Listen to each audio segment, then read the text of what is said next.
그러니까 이 책의 원 제목은 Gospel According to the Apostles예요. 그러니까 사도들이 전한 복음에 관한 책이죠. 그러니까 이 책은 바울 서신서들과 사도행전을 가지고 사도들이 어떻게 초대교회에 구원의 진리를 제시했는지를 보여주는 책이에요. 믿음에 관한 가장 핵심적인 문제인 그 그리스도인이 된다는 것은 무엇을 의미하는가 하는 문제를 다루고 있어요. 그러니까 한마디로 사도들이 선포한 복음을 가지고 구원의 교리를 설명하는데요. 이 구원은 기독교의 모든 진리 중에서 가장 본질적인 것이에요. 우리에게 구원보다 더 중요한 것은 또 없고요. 그래서 오늘은 일과 프롤로그인데 먼저 복음에 대해서 알아보겠어요. 먼저 복음은 그리스도의 십자가 죽음을 가르치죠. 그리스도의 십자가 죽음이 우리의 죄값을 온전히 지불하고 영원한 구원을 우리에게 가져다 주었다는 것을 가르쳐요. 또 예수님께서 하신 그 대속의 그 희생으로서 하나님께서는 하나님의 완전하신 그 의로움을 하나도 손상시키지 않으시고도 우리 같은 그 주홍 같은 죄인들을 의롭다 칭하실 수 있게 되셨던 거예요. 또 로마서 3장 24절에서 26절 자매님들이 다 외우신 구절이죠. 그리스도 예수 안에 있는 속량으로 말미암아 하나님의 은혜로 값없이 의롭다 하심을 얻은 자 되었느니라. 이 예수를 하나님이 그의 피로써 믿음으로 말미암는 화목 제물로 세우셨으니 이는 하나님께서 길이 참으시는 중에 전에 지은 죄를 간과하심으로 자기의 의로우심을 나타내려 하심이니. 네, 이렇게 예수님 안에 있는 속량으로 인해서 우리가 의롭다 하심을 얻었다는 거, 그걸 그리스도의 십자가 죽음을 가르치고요. 그리고 죽은 자 가운데서 다시 사신 그리스도의 그 의로움은 죄와 죽음에 대한 승리를 선포해요.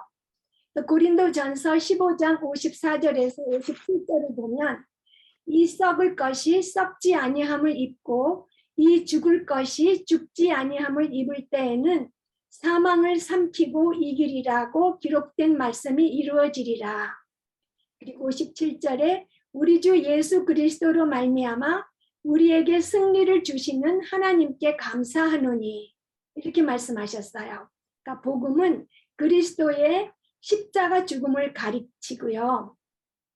그 다음에 복음은 우리 믿는 자들은 믿음으로 의롭게 됨을 가르쳐요. 구원은 오직 주 예수 그리스도에 대한 믿음을 통해서 은혜로 주어지죠.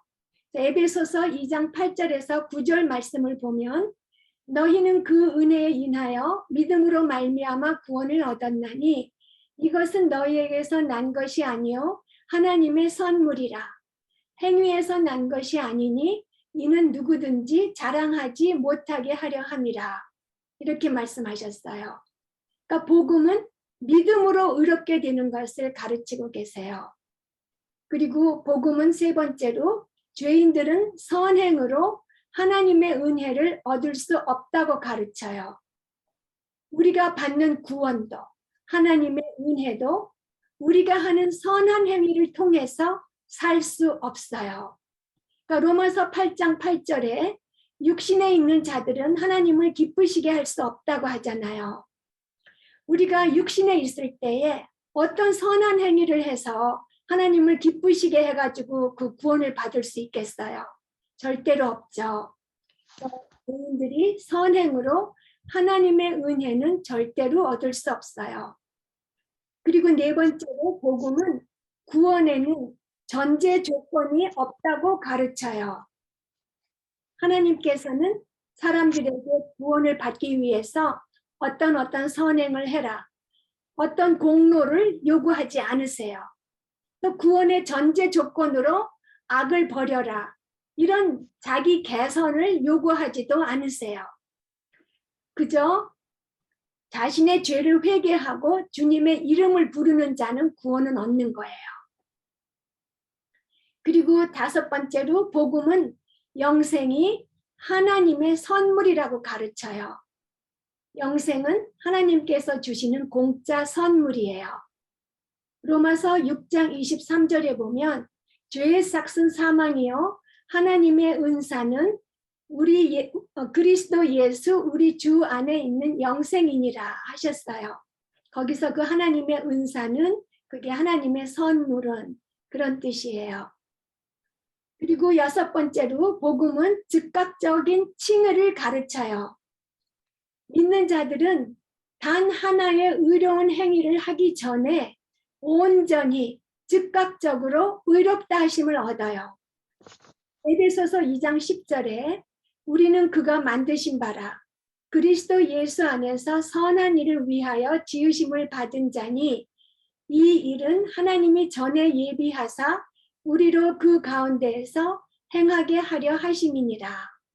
예, 미리 의로운 행위를 하기 전에 온전히 먼저 의롭다 하심을 얻게 하시고 그 다음에 그 가운데서 행하게 하신다고 말씀하세요. 우리를 구원하시는 것은 하나님께서 죄인들을 즉각적으로 의롭다 하시고 죽음에서 생명으로 옮기시는 순간적인 기적이에요. 그러니까 구원은 과정이 아니에요. 그런데 이 즉각적인 순간적인 구원 후에는 점진적인 성화의 과정이 따라오게 되어 있어요. 복음은 즉각적인 칭의를 가르치고요. 그 다음에 복음은 그리스도인들은 죄를 범할 수 있고 또 실제로 죄를 범한다고 가르쳐요. 요한일서 1장 8절에 보면 만일 우리가 죄가 없다고 말하면 스스로 속이고 또 진리가 우리 속에 있지 아니할 것이요.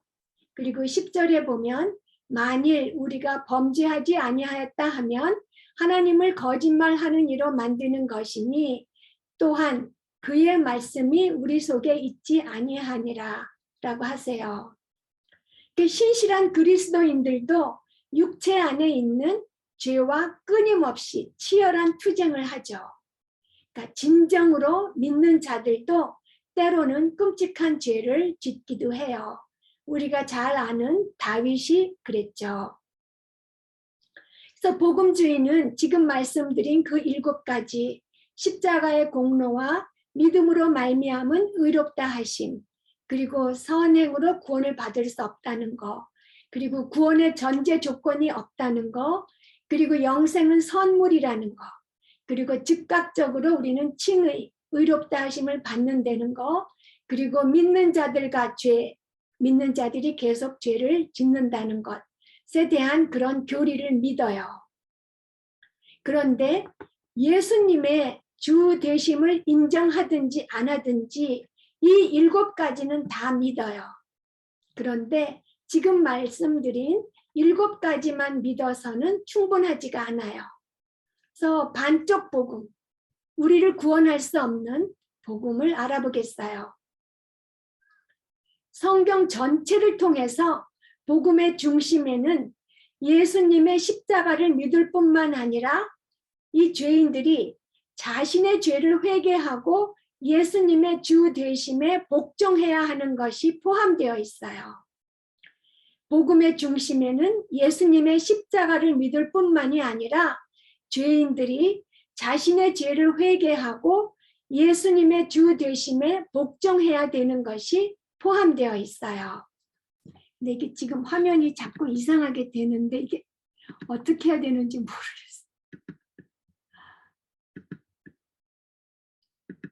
모르겠다.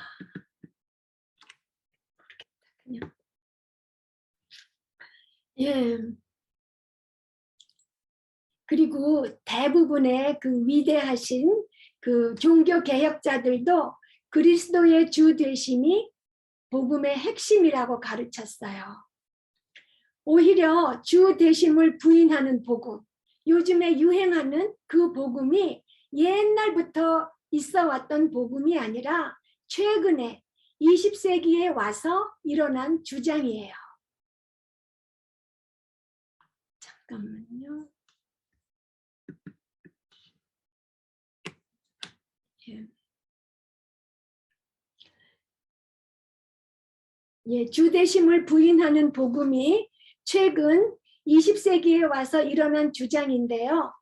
예수님의 주님 되심을 부인하는 사람들은 복음을 단지 어떻게 생각하냐 하면요.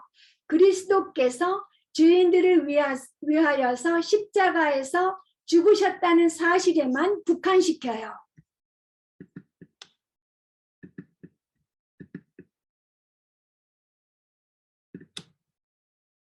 예. 그리고 죄인들은 그 사실에, 그 십자가 사실에 지적으로 동의하기만 하면 된다고 이야기하죠. 그래서 예수님을 구세주로 고백하도록 사람들을 부추기는 반면에 주님이신 그리스도께 복종하는 것은 차차 해도 된다고 그렇게 생각하게 하는 거예요. 그리고 하나님께 반역하면서 그리고 육신의 죄를 즐기면서 거룩한 삶을 저버리는 생활을 계속하더라도 예수님을 구세주로 고백하기만 했으면 영생을 얻을 수 있다고 하는 거예요. 그러면서 죄인들에게 그릇된 희망과 거짓된 안전을 주는 거예요. 그러니까 지적으로 동의하기만 하면 지적으로 동의하는 것이 전심으로 진리에 순종하는 것과 똑같은 것이라는 잘못된 인상을 심어줘요. 그러니까 결국 믿음과 신실성을 분리하는 거예요. 근데 이것은 분명히 예수님께서 선포하신 것과 같은 메시지가 아니에요.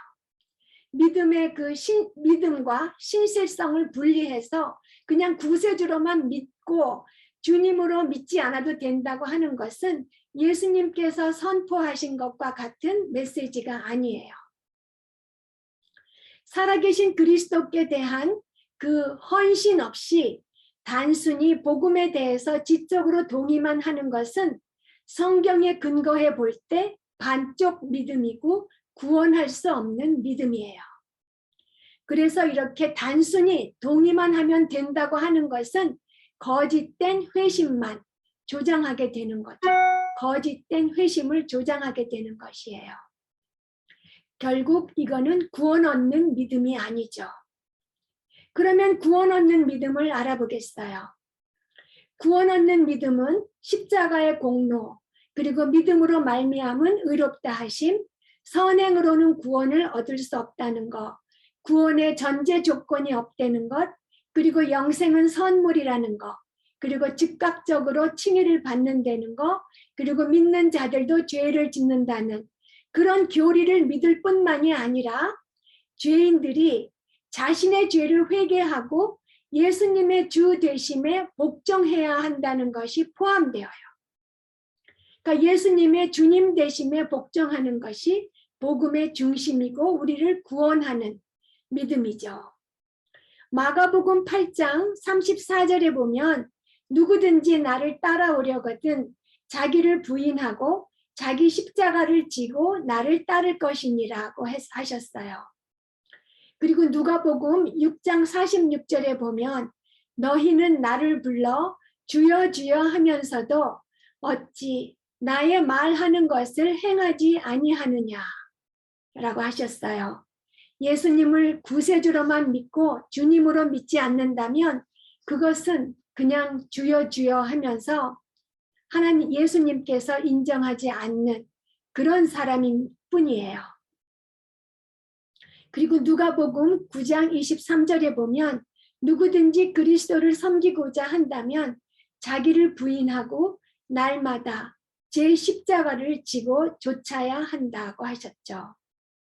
그리고 요한일서 2장 3절에서 4절 말씀을 보면 우리가 그의 계명을 지키면 이로써 우리가 그를 아는 줄로 알 것이요 그를 아노라 하고 그의 계명을 지키지 아니하는 자는 거짓말하는 자요 진리가 그 속에 있지 아니하되 라고 하셨어요. 그의 계명을 안 지키는 사람은 아는 사람이 아니라는 거죠. 이렇게 그리스도의 주님 되심은 진부하고 난해한 그런 교리적인 주제가 아니에요. 그리고 이 그리스도의 주님 되시는 복음은 학문의 문제가 아니에요. 우리가 복음의 진리를 어떻게 이해하느냐에 따라서 궁극적으로 우리가 어떻게 삶을 살아가느냐가 결정되는 실제적인 문제예요. 학문상의 문제만이 아니라 우리 실생활의 문제인 거예요. 그래서 많은 그리스도인들이 그리스도의 주님 되심을 복잡하고 골치 아픈 교리라고 생각하기도 해요. 교리는 우리 같은 일반 성도들에겐 필요 없고 목사님들에게나 필요한 것이라고 생각하기도 하죠. 그렇지만 우리 평신도들도 확실히 알아야 돼요. 왜냐하면 바른 교리를 알아야지 그 바른 교리가 우리의 행동을 통제하고 이끌어 갈 수 있기 때문이에요. 그러니까 우리가 아는 교리가 우리 생활로 드러나기 때문이에요. 그래서 내가 어떻게 사는가는 내가 복음을 얼마나 바로 알고 있느냐에 달려 있어요. 그리고 또 내가 그리스도인으로서 우리는 전도하잖아요. 전도할 때 복음을 어떻게 선포하느냐는 내가 복음을 어떻게 알고 있느냐와 깊은 관계가 있고 내가 전도하는 말에 따라서 불신자들에게 얼마나 큰 영향을 끼치는지 우리가 그것을 그 중대함을 알고 우리도 바른 교리를 알아야 돼요. 그래서 그리스도께 향한다. 우리가 세상에 살고 자기 중심대로 살다가 그리스도께로 향한다는 것은 죄를 회개하고 그리스도를 주님으로 모시는 것이 포함돼요. 회개와 믿음이 같이 있어야 되는 거예요. 그래서 회개와 믿음은 동전의 양면과 같아요. 그래서 이 동전을 회심이라고 보면 한 면은 회개이고 한 면은 믿음이에요. 그리고 이 동전은 회심이에요. 회개와 믿음이 항상 같이 있어야 돼요. 그래서 그리스도를 믿는다는 것은 단순히 그리스도에 대한 사실들을 아는 것뿐만이 아니라 그리스도를 개인적으로 신뢰하는 가운데에서 그리스도를 예배하고 사랑하고 섬기는 것이 포함돼요. 죄에 대하여 등을 돌리고 경건치 못한 행실을 버리는 것이 포함되죠. 우리가 복음을 생각할 때에 예수님을 그저 구세주로만 생각하는가 아니면 구세주와 주님으로 생각하는가에 따라서 우리가 진정으로 그리스도인인가 아닌가 하는 것이 결정돼요. 그리고 세 번째로 구원을 얻는 믿음은 역사해요. 구원을 얻는 믿음은 역사하는 믿음이에요. 우리가 일단 환난을 당하면 먼저 슬픔과 불안함과 두려움이 닥치죠. 그래서 우리는 그때 하나님 아버지께 눈물로써 기도해요. 그럴 때에 하나님 아버지 앞에서 간절히 기도할 때에 환경은 하나도 아직 바뀌지 않았지만 우리 마음속에는 초자연적인 평안이 오게 돼요. 왜냐하면 우리를 향한 하나님의 계획과 뜻은 궁극적으로 우리의 유익과 하나님의 영광을 위한 것임을 확실히 믿고 있기 때문이죠. 환난 속에서 우리가 하나님을 의뢰하면서 평강을 누릴 수 있는 것은 바로 우리의 믿음이 우리 마음에 역사했기 때문이에요. 그래서 이 환난을 통해서 그리스도를 향한 우리의 믿음은 더 강해지고 그래서 더욱 더 계속해서 주님을 신뢰할 수 있게 되는 거죠. 왜냐하면 믿음이 역사하기 때문에 믿음이 더 강해지고 더욱더 계속해서 주님을 신뢰할 수 있도록 믿음이 역사하는 거죠. 마태복음 11장 28절에서 30절에 보면 수고하고 무거운 짐진 자들아 다 내게로 오라. 내가 너희를 쉬게 하리라. 나는 마음이 온유하고 겸손하니 나의 멍에를 메고 내게 배우라. 그러면 너희 마음이 쉼을 얻으리니 이는 내 멍에는 쉽고 내 짐은 가벼움이라 하시니라. 이 말씀에 보면 수고하고 무거운 짐진 자들아 다 내게로 오라. 그 말씀에서 구원이 모든 사람에게 값없이 제시된다는 사실을 알 수 있어요. 이 무거운 짐을 지고 수고한다는 것은 뭐냐 하면 율법을 지킴으로 자신을 구원하려는 짐을 진 것을 이야기해요. 율법을 지킴으로 자신을 구원하려는 짐을 지고 허덕이는 사람들 모두를 말하는데 그 모든 사람이 초청받았어요. 예수님의 멍에가 언제나 쉽고 짐이 언제나 가볍다고 느껴지는 것은 아니지만 예수님을 따르는 그 제자도의 멍에는 예수님께 대한 헌신을 통해서 우리에게 쉼과 영원한 안식을 가져다 줘요. 율법의 행위로 자신을 구원하려는 그런 끝없는 무익한 노력으로부터 쉼을 얻게 해요. 그래서 예수님께서 주시는 쉼은 행위와 상관없이 하나님의 은혜 안에서 영원히 누리는 휴식을 말해요. 그러니까 예수님의 주님 되심을 인정하는 믿음은 우리를 헌신하게 하고 예수님 안에서 평안과 쉼과 안식을 누리도록 역사해요. 그래서 믿음은 역사하는 것이에요. 그래서 믿음은 실패할 수도 없고 수동적인 상태로 정체해 있을 수도 없어요. 믿음은 믿는 자의 삶 속에서 즉시 역사해요. 그래서 믿음은 우리를 위해 역사하고 우리 안에서 역사하며 우리를 통해서 역사해요. 책에는 그게 복음이라고 번역이 되어 있어서 제가 질문서도 복음으로 냈는데요. 다시 원문을 보니까 믿음이었어요. 그래서 믿음은 우리를 위해 역사하고 우리 안에서 역사하며 믿음은 우리를 통해서 역사해요. 우리가 겪는 삶의 시련 한가운데에서도 믿음이 유지되죠.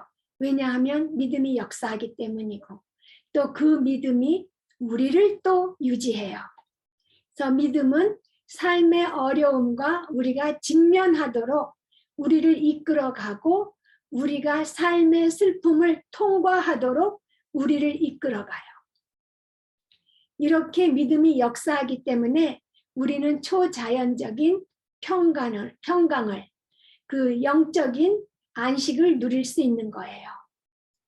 메가더 목사님의 사모님이 큰 차 사고를 당해서 목숨이 위험했을 때 목사님이 어떻게 견디셨다고 하셨어요. 그 책에 예수 그리스도의 주님 되심에 대한 목사님의 확신이 목사님을 지탱시켜 줬다고 얘기하셨어요. 하나님께서 엄청나게 부어주시는 그 구원의 은혜가 목사님을 견딜 수 있게 했다고 얘기하셨어요. 이와 같이 그리스도의 주님 되심에 대한 확신이 우리 삶의 근거이고 우리를 지탱해주는 힘이에요. 그래서 결론적으로 보면 그리스도의 주님 되심의 개념은 믿음으로 의롭게 된다는 개신교의 기본 입장에 무엇을 더 보태는 것이 절대로 아니에요. 구원을 받기 위해서 의로운 행위가 필요하지 않지만 참으로 구원받은 신자는 자신의 삶 속에서 반드시 의로운 행위를 나타내게 된다는 거죠. 그러니까 이 의로운 행위는 구원의 조건이 아니라 그리스도의 주님 되심을 믿는 구원의 열매예요. 그래서 하나님께서 우리를 구원하실 때에 우리의 뜻과 의지와 소원, 태도 이 모든 것을 바꿔놓으세요. 우리가 새로운 피조물이 되게 하시죠. 고린도후서 5장 17절을 보면 그런즉 누구든지 그리스도 안에 있으면 새로운 피조물이라. 이전 것은 지나갔으니 보라 새 것이 되었도다 하셨어요. 우리의 뜻과 의지와 소원과 태도, 지정의 이 모든 것이 바꿔진 거예요. 특히 하나님께서는 구원받은 사람이 하나님을 사랑하도록 변화시키세요. 달섭자매님 나오셨네요. 그래서 이 변화는 뿌리를 만들어주고 이 뿌리는 반드시 성령의 열매를 맺게 되는 거예요. 하나님께서는 구원받는 사람이 하나님을 사랑하도록 변화시키시는데 이 변화는 우리 삶의 뿌리를 만들어 주시는 거예요. 그리고 이 뿌리에서 자라나서 성령의 열매를 맺게 되는 거죠.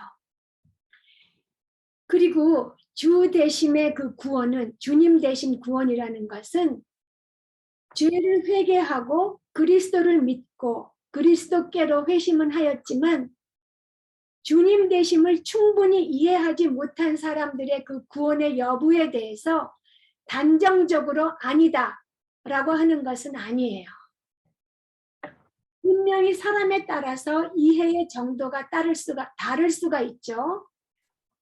그리고 그 누구도 회심의 순간에 그리스도의 주님 되심이 지니는 모든 의미를 완전히 다 이해하지는 못해요. 그렇지만 우리가 생각해야 할 것은 구원받은 신자가 그리스도께 순종하고 싶은 마음이 없거나 의식적으로 그리스도의 주님 되심에 대해서 반기를 든다면 그 사람의 구원을 우리가 다시 생각해 봐야 되는 거죠. 그러니까 참된 구원의 표시는 사람의 마음에 변화가 있고 또 그 믿음이 성장하는 데에 그 참된 구원의 표시가 있어요. 그래서 우리는 베레아 사람들처럼 말씀에 관심을 가지고 스스로 성경을 상고하여서 주님과 사도들이 전하신 복음으로 돌아가야 돼요. 이 복음에 대해서 마틴 로이드 존스 목사님이 책에 하신 말씀이 있죠. 읽을게요. 얼마나 우리가 일반적으로 생각했던 복음이 얼마나 작은 복음이었는지 이 로이드 존스 목사님의 말씀을 들으면 알게 돼요. 복음이 얼마나 모든 것에 대한 답을 주는지 한번 읽어보겠어요. 복음은 다른 곳에서는 찾을 수 없는 만족으로 내 생각을 충족시켜준다. 인생에서 복음이 다루지 않고 복음이 답변을 주지 않는 문제는 없다. 나는 모든 질문에 대한 지적인 안식과 답변을 복음에서 발견한다. 내 마음과 갈망 역시 충족시켜 주시는 하나님께 감사드린다. 나는 그리스도 안에서 완전한 만족을 발견한다. 내 마음 안에는 그리스도가 만족을 주지 못하는 어떤 열망도 갈망도 없다. 그분은 내 상한 심령과 문제와 불안함 속에 평안을 불어넣어주며 끊임없이 동요하는 모든 갈망을 다스리신다. 그래서 나는 어떤 상황에서도 안식을 누린다. 그리고 복음 때문에 사도 바울처럼 이렇게 말할 수 있다. 로마서 8장 38절에서 39절 말씀. 내가 확신하노니 사망이나 생명이나 천사들이나 권세자들이나 현재일이나 장래일이나 능력이나 높음이나 깊음이나 다른 어떤 피조물이라도 우리를 우리 주 그리스도 예수 안에 있는 하나님의 사랑에서 끊을 수 없으리라. 그것은 상황에 흔들리지 않는 완벽한 안식이다. 폭풍의 한가운데에서도 요동치 않는 안식이다. 라고 했어요.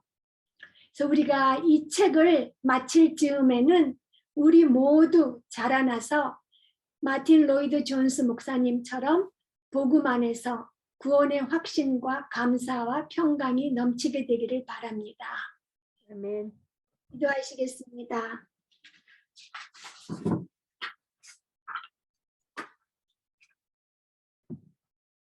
저희들이 죄인 되었을 때에 먼저 사랑하여 주시어서 저희들 모두의 모든 죄악을 독생자 예수님께 담당시키시고 저희들을 의롭다 하여 주신 하나님 아버지, 저희들을 살리시려고 화목제물이 되시어서 저희들 대신 돌아가시면서 저희들의 죄를 가져가시고 예수님의 의로움을 입혀주신 예수님, 저희들 안에 내주하시면서 저희들을 하나님의 자녀로 인쳐주시고 보증하여 주시며 한 발짝 한 발짝 인도하시는 성령님, 삼위일체 하나님을 저희들의 구세주와 주님으로 모시며 경배합니다. 죄의 형벌을 면하게 하여 주신 구세주를 경배하며 죄의 지배에서 벗어나 그리스도의 왕국의 백성답게 살 수 있게 인도하여 주시는 주 예수님을 경배합니다. 저희들이 예수님의 형상을 본받게 하시려고 불러주신 감사드리며 저희들에게 하나님의 이 거룩한 목적을 따라서 예수님의 형상을 본받기 위해 하나님께 순종합니다. 죄를 고백하고 회개하며 믿음의 주여 온전케 하시는 예수님을 바라보고 헌신하기를 힘씁니다. 또한 새로운 피조물로서 복음 안에서 만족하고 복음 안에서 답을 찾으며 복음 안에서 평강을 누리며 그 어떤 피조물도 끊을 수 없는 우리 주 예수님 안에 있는 하나님의 사랑을 음행함으로써 평강과 안식과 쉼을 누리며 새로운 피조물로서 합당한 열매를 맺어서 주님을 기쁘시게 하고 싶습니다. 매 순간 죄를 책망하시어 회개하게 하여 주시고 주님을 사랑하게 하시며 헌신하게 하여 주시는 성령님을 의뢰하오니 인도하여 주시옵소서. 우리를 사랑하시는 주 예수님의 이름으로 기도드렸습니다. 아멘.